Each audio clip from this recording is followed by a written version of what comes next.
حضر الحكومة الدولية إن شاء الله ظالم عبد الفتاح بسنة واقعية إن شاء الله آيات من كلام الله سواء كملا عبد المقدس فوسان معناتها قرآن وحي وحسيني سينو ما يدوانتا فليتفضل مشكورا مأجورا بإذن الله تعالى.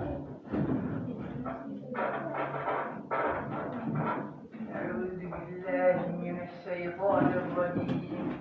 لنريك من آياتنا الكبرى اذهب إلى فرعون إنه طغى قال رب اشرح لي صدري ويسر لي أمري واحلل عقدة من لساني يفقهوا قولي هارون أخي اشدد به أسري وأشركه في أمري كي نسبحك كثيرا ونذكرك كثيرا